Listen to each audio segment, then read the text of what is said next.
ঢাকার ব্যস্ত সড়কে দিনের আলোয় মানুষজনের সামনে যুবদল, স্বেচ্ছাসেবক দল, ছাত্র দলের কয়েকজন মিলে একজন মানুষকে পিটিয়ে মেরে ফেলল।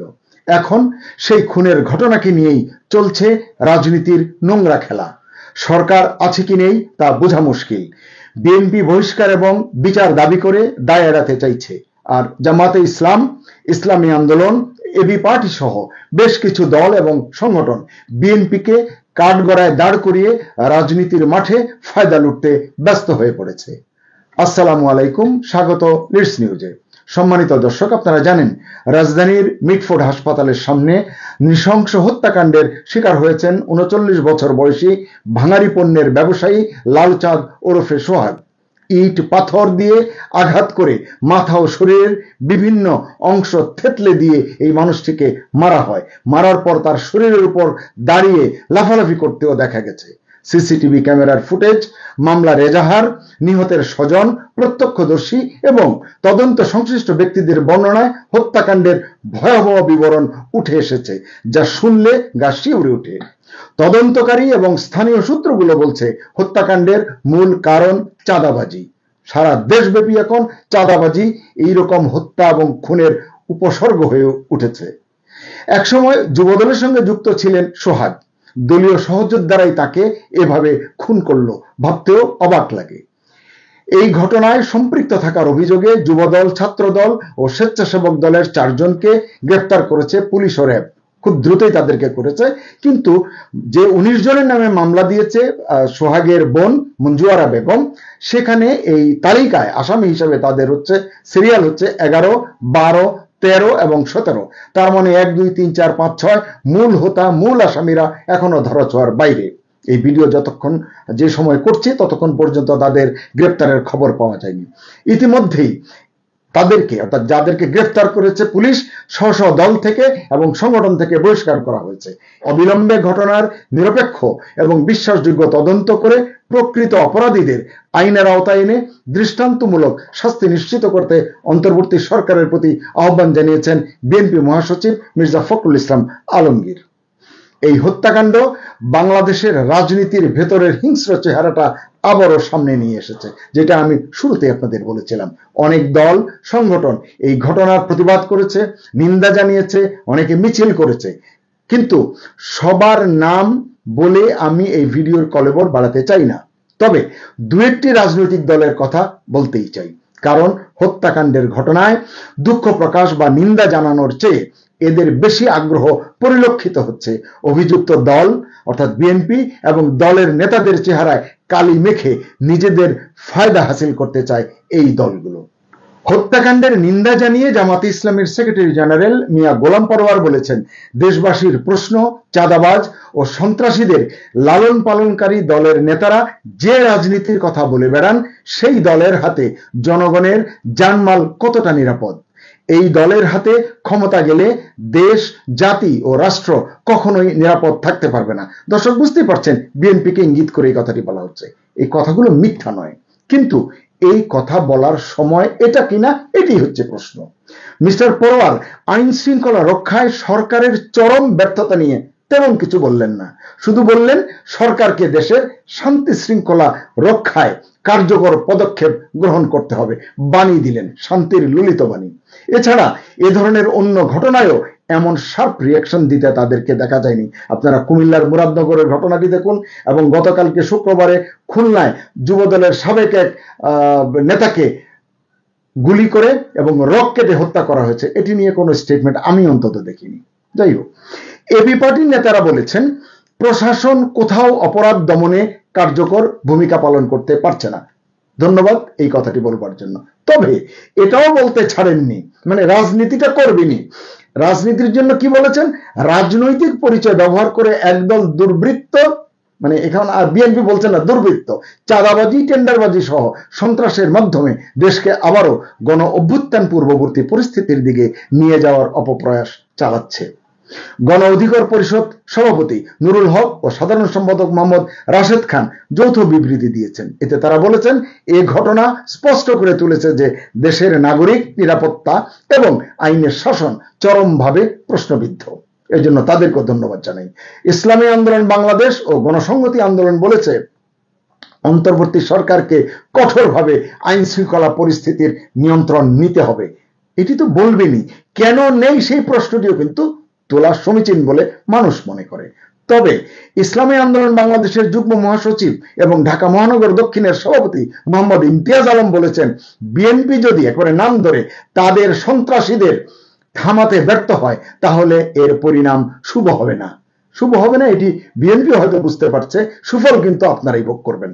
এই নেতাকে উদ্ধৃত করে ইসলামী আন্দোলনের সংবাদ বিজ্ঞপ্তিতে বলা হয়েছে, বিএনপি ও দলটির সহযোগী সংগঠনের নেতাকর্মীরা ক্ষমতায় গিয়ে কি করবে? ভারী ব্যবসায়ী সোহাগকে পৈশাচিক কায়দায় হত্যার মধ্য দিয়ে তা স্পষ্ট হয়েছে। কেউ কেউ এটাকে আবার ফ্যাসিবাদের পদধ্বনি বলেও আশঙ্কা প্রকাশ করেছেন। সোশ্যাল মিডিয়াতে এগুলো সয়লাভ। ছাত্র ফেডারেশনের সাধারণ সম্পাদক সৈকত আরিফ বলেছেন, অন্তর্বর্তী সরকার আইন শৃঙ্খলা রক্ষায় সম্পূর্ণ ব্যর্থ। এজন্য তিনি ধন্যবাদ পেতেই পারেন। বিএনপির সমালোচনা করে তিনি বলেছেন, সরকার পতনের পর থেকেই হাট বাজার ব্যবসা বাণিজ্য নিয়ে বিএনপির নেতাকর্মীরা সংঘর্ষে জড়াচ্ছেন। এসব সংঘর্ষ খুন হত্যায় রূপ নিচ্ছে। দলটি শুধু বহিষ্কার করেই দায় এড়াতে চাচ্ছে। ছাত্র ফেডারেশনের ঢাকা বিশ্ববিদ্যালয় শাখার আহ্বায়ক আরমানুল হক বলেছেন, আজকের অরাজকতার পেছনে সবচেয়ে বড় ভূমিকা রাষ্ট্রীয় বিচারহীনতার। অত্যন্ত গুরুত্বপূর্ণ কথা বলেছেন। তিনি বলছেন, গণ অভ্যুত্থানের পর শত শত মাজার এবং মন্দির ভাঙা হয়েছে, বিচার বহির্ভূত হত্যাকাণ্ড ঘটেছে, যার কোনো বিচার হয়নি, যে কারণে এই ধরনের অপরাধ ক্রমশ বাড়ছে। বিএনপির স্থায়ী কমিটির সদস্য সালাউদ্দিন আহমেদ বলেছেন, মিটফোর্ডের ঘটনায় শক্ত ব্যবস্থা নেওয়ার পর বহিষ্কার করা হয়েছে। বিএনপির উপর দায় চাপানো নোংরা রাজনীতির চর্চা। এটি যদি সুস্থ চিন্তা করা হয় তাহলে কথাটি ঠিক আছে। এদিকে শুক্রবার দুপুরে যেটি বলছিলাম, নিজ বাসার সামনে খুলনার দৌলতপুর থানা যুবদলের সাবেক নেতা মাহবুবুর রহমান মোল্লাকে গুলি করে ও রক কেটে হত্যা করেছে দুর্বৃত্তরা। এখানে কে করেছে? এরা হচ্ছে দুর্বৃত্ত। এটা নিয়ে সমালোচনা মুখর দলগুলো, সোহাগের হত্যাকাণ্ড নিয়ে যারা সমালোচনা মুখর যত দল সংগঠন, তাদের কিন্তু এটা নিয়ে বিবৃতি তেমন একটা দেখা যায়নি। স্থানীয় পুলিশ বলছে, খুলনার দৌলতপুরের স্থানীয় পুলিশ বলছে, এলাকার আধিপত্য বিস্তারকে কেন্দ্র করে এই হত্যাকাণ্ড ঘটেছে। আমি জিজ্ঞাসা করতে চাই, এই আধিপত্য যে বিস্তার হচ্ছিল, পুলিশ কি তা টের পায়নি? এখন শুধু স্টেটমেন্ট দিয়ে তারা কাজ শেষ করবে? চাঁদপুরের ঘটনাটি শুনুন তাহলে। জুমার নামাজে খুতবা নিয়ে অভিযোগ করেছেন একজন, এবং নামাজ শেষে সেই মসজিদের ইমাম এবং খতিবকে বিশ্রীভাবে, অত্যন্ত জঘন্যভাবে কুপিয়ে জখম করেছেন এক ব্যক্তি। এসবই কিন্তু হচ্ছে। এই তিনটি ঘটনা নিয়ে যে দলগুলোর কথা এতক্ষণ বললাম তারা কোনো কথা বলেননি, তবে কথা বলেছে বাংলাদেশের কমিউনিস্ট পার্টি সিপিবি। এই পার্টির সিপিবির সভাপতি এবং সাধারণ সম্পাদক বলেছেন বিবৃতিতে, দেশের সচেতন মানুষকে ঐক্যবদ্ধ প্রতিরোধ গড়ে তোলার আহ্বান জানিয়েছেন তারা। এই যে ঘটনাগুলো ঘটছে, এর আলোকে একটু ছোট বিশ্লেষণ করতে চাই। সেটি কেমন দর্শক? আপনারা জানেন যে হত্যা, ধর্ষণ এগুলো আজকাল ডাল ভাত হয়ে গেছে। ব্যক্তিগত শত্রুতা, পারিবারিক বিরোধ, ব্যবসায়িক দ্বন্দ্ব, রাজনৈতিক বিভেদ, আধিপত্য বিস্তার, চাঁদাবাজি, ছিনতাইকারীর দৌরাত্ম্য, যে কোনো ঘটনায় নানান কারণে যখন তখন মানুষ খুন হয়ে যাচ্ছে। এ প্রসঙ্গে দৈনিক যুগান্তর একটা জিনিস লিখেছে, সেখান থেকে ছোট্ট করে একটু পড়ে শোনাই। হত্যাকারীদের মূল হোতা হিসেবে এই সোহাগ হত্যাকাণ্ডের ঘটনায় অভিযুক্ত যে মাহমুদুল হাসান মাহিন, তার সম্পর্কে তারা যেটা জেনেছে সেটা লিখছে। সে যুবদলের চকবাজার থানার সাধারণ সম্পাদক প্রার্থী। তার বিরুদ্ধে মিটফোর্ড হাসপাতালের ফুটপাত এবং কেমিক্যাল ব্যবসায়ীদের কাছ থেকে চাঁদা তোলার অভিযোগ রয়েছে। এমনকি হাসপাতালের কর্মচারীর নিয়োগেও মোটা অঙ্কের ঘুষ বাণিজ্যের অভিযোগ রয়েছে তার বিরুদ্ধে। কিন্তু আমরা কি প্রশ্ন করতে পারি না, এই যে ঘটনাগুলো, যে অভিযোগগুলো এখন শোনা যাচ্ছে, হাসপাতাল প্রশাসন, স্থানীয় থানা পুলিশ তারা কি করেছে? তারা কি এই অভিযোগগুলো আগে পায়নি? তাছাড়া ম্যাজিস্ট্রেসি পাওয়ারওয়ালা সেনাবাহিনী যারা মাঠে রয়েছে বলে আমাদেরকে জানানো হয়েছে, তারা কি করেছে? র্যাব, পুলিশ তারা কি করেছে? সিসিটিভি ফুটেজে দেখা যাচ্ছে হত্যাকাণ্ডের সময় সেখানে অসংখ্য মানুষ ছিল, কিন্তু কেউ সোহাগকে বাঁচাতে এগিয়ে আসেনি। মানুষ দাঁড়িয়ে দাঁড়িয়ে যেন নৃশংস হত্যাকাণ্ড উপভোগ করছিল। এদেরকে আপনি মানুষ বলবেন? এই ঘটনা পুরান ঢাকার দর্জি বিশ্বজিতের কথা মনে করিয়ে দিচ্ছে। আপনাদের নিশ্চয়ই মনে আছে তখন ছাত্রলীগের সন্ত্রাসীরা বিশ্বজিৎকে কুপিয়ে কুপিয়ে হত্যা করেছিল। এখন যুবদলের সন্ত্রাসী চাঁদাবাজরা ইট পাথর লোহার রড দিয়ে সোহাগকে হত্যা করেছে। একটার পর একটা নৃশংস ঘটনা ঘটছে। বিএনপির কেউ জড়িত থাকলে তাকে দল থেকে বহিষ্কার করা হচ্ছে। সামাজিক যোগাযোগ মাধ্যমে এটি নিয়ে তোলপাড় হচ্ছে। কিন্তু রাষ্ট্র কি করছে, সরকার কি করছে, তাদের ভূমিকাটি কি? থানা, পুলিশ, র্যাব, সেনাবাহিনীর সদস্যরা কি করছে? এভাবেই রাষ্ট্র পরিচালনা করছেন প্রফেসর ইউনূস? এই প্রশ্নটা কি করা অন্যায় হবে? বিএনপিকে শুধু বহিষ্কারের রাজনীতি করে তাদের দলের ইমেজ রক্ষার ব্যর্থ চেষ্টা করবে? তাদের দলীয় বিরোধে, বিএনপির দলীয় বিরোধে চট্টগ্রামের শুধু রাউজানেই যে 15 জনের বেশি কয়েকদিনের ব্যবধানে হত্যাকাণ্ডের শিকার হলো, হত্যাকাণ্ড হলো, সেই ঘটনায় কি পদক্ষেপ নিয়েছে বিএনপি? এ কারণেই তো লোকে বলতে শুরু করেছে আরেক ফ্যাসিবাদী শাসনের পাল্লায় পড়তে যাচ্ছে দেশ, কারণ তারা মনে করে নির্বাচন হলে বিএনপি ক্ষমতায় আসবে। এই ঘটনা নিয়ে শনিবার সকাল 10:09 দিকে নিজের ভেরিফাইড ফেসবুক পেজে এক পোস্টে আইন উপদেষ্টা আসিফ নজরুল কয়েকটি কথা লিখেছেন। তার ছোট্ট একটি দুটি লাইন শুনুন। তিনি বলেছেন, হত্যার মামলা দ্রুত বিচার ট্রাইব্যুনালে স্থানান্তর করা হবে এবং দ্রুততম সময়ের মধ্যে এই ঘটনার বিচারের ব্যবস্থা করা হবে। এটি তিনি সান্ত্বনা দেওয়ার জন্য, পরিস্থিতিকে ছাইচাপা দেওয়ার জন্য করেছেন বলেই মনে হচ্ছে। কেন মনে হলো সেটি কমেন্টে আপনি জানতে পারবেন। আমি যখন এটি দেখেছি 2 ঘন্টায় 12,400 মতো কমেন্ট পড়েছে প্রথম আলোর এই সংবাদে। সেই অসংখ্য কমেন্ট থেকে প্রথম কয়েকটি কমেন্ট আমি নিয়েছি, একদম শুরু থেকে আমি নিয়েছি, কোনো যাচাই বাছাই করা হয়নি এখানে। একজন লিখেছেন, আজ পর্যন্ত আসিয়ার অপরাধীদের বিচার কার্যকর করতে পারেন নাই, এগুলা কি করতে পারবেন আমাদের জানা আছে, অর্থাৎ আস্থা নেই। আরেকজন লিখছেন, আপনাদের দৃষ্টান্তমূলক শাস্তির বিষয়ে দেশের জনগণ খুব ভালো করেই জানে। আসিয়া ধর্ষণ এবং হত্যাকাণ্ডের মামলার প্রধান আসামি হিটু শেখের হত্যাকাণ্ড কি এখনো কার্যকর করা হয়েছে? প্রশ্নবোধক চিহ্ন দিয়ে শেষ করেছেন। আরেকজন বলছেন, শুধু দ্রুত গ্রেপ্তার, বিচার হচ্ছে, আজ পর্যন্ত একটাও কার্যকর করতে পারেননি। ছি।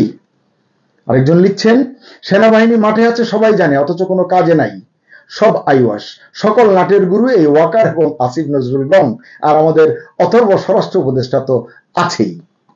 আরেকজন লিখছেন, চাঁদা তুলবে পল্টনে, ভাগ যাবে লন্ডনে, চাঁদা আনলে পুরস্কার, ধরা পড়লে বহিষ্কার। গুরুতর অভিযোগ, গুরুতর সন্দেহ এবং গুরুতর দায়। বিএনপি এটি কিভাবে নেবে আমি জানি না।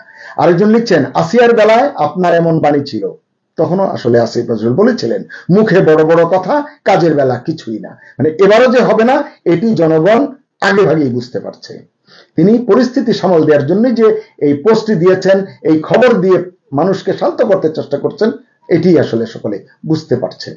বিএনপির ঘাড়ে দায় না চাপিয়ে দ্রুত সন্ত্রাসীদেরকে গ্রেপ্তার করে বিচারের আওতায় আনা হোক, এটি লিখেছেন আরেকজন। শেষটা পড়ি। তিনি লিখেছেন, আসিয়া কেসে কি বিচার করেছে সরকার, দেখা যাবে কি ছেড়ে এবার। খুব যে ক্ষুব্ধ এটি কিন্তু বোঝা যাচ্ছে।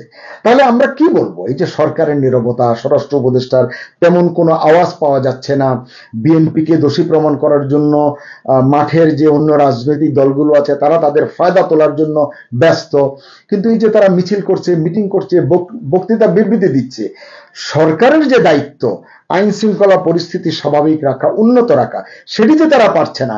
যার সুযোগে চাঁদাবাজের বিস্তৃতি হচ্ছে, যার সুবাদে খুন, ধর্ষণ, রাহাজানি হচ্ছে, তাদেরকে চিহ্নিত না করে এই দলগুলো আগামী নির্বাচনে নিজেদের ফায়দা হাসিল করবার জন্য, জনগণকে আরেক দফা বিভ্রান্ত করার জন্য আঙুল তুলছে, তাদের মুখে কালিমা লেপন করার চেষ্টা করছে। কিন্তু আসলে সচেতন জনগণ বুঝতে পারে কে কখন কোন উদ্দেশ্যে কি কথা বলে। মানুষকে আসলে আর এই 6 দিয়ে 9 আর 9 দিয়ে 6 এ আসলে বোঝানো যাবে না। দর্শক, আপনাদেরকে সকলকে ধন্যবাদ জানাচ্ছি। সবাই ভালো থাকুন, সুস্থ থাকুন এবং সবচেয়ে বড় কথা, নিরাপদে থাকুন। আল্লাহ হাফেজ।